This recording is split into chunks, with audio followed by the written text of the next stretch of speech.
At sa punto pong ito, ating talakayin ng update patungkol sa mga programa ng kasalukuyang administrasyon dito lang sa Mr. President on the Go. Una nga po dyan, mga kababayan, pinangunahan ni Pangulong Ferdinand R. Marcos Jr.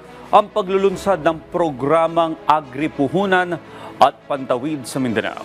Mismong si Pangulong Marcos Jr. ang nagkaloob ng iba't ibang uri ng interbensyon sa Region 12, kabilang na ang Sarangani, Cotabato, South Cotabato at Sultan Kudarat. Bukod dito, namahagi rin ng Pangulo ng mga makinarya at kagamitang pansaka sa piling mga lokal na pamahalaan at samahan ng mga kooperatiba ng mga magsasaka sa rehiyon.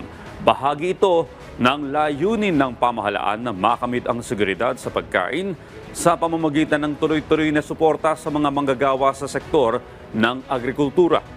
Una nang inilunsad noong September 2024 ang nasabing programa para sa mga magsasaka ng palay na miyembro ng mga kooperatiba sa buong bansa. Saklaw po ng programa ang 1.2 milyon na ektaryang sakahan, kung saan target po nitong mapataas ang ani at kita ng mga magsasaka sa pamagitan po ng murang pautang, tulong pinansyal at tsak na merkado para po sa kanilang ani.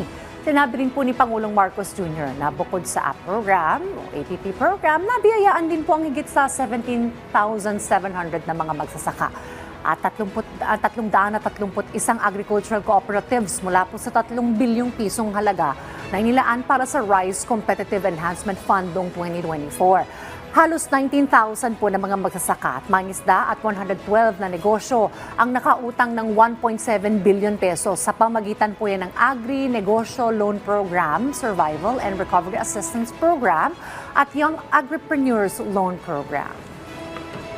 At yan po muna ang ating update ngayong umaga. Abangan ang susunod nating tatalakayin patungkol sa mga aktibidad at programa ng kasalukuyang administrasyon dito lamang sa Mr. President on the Go.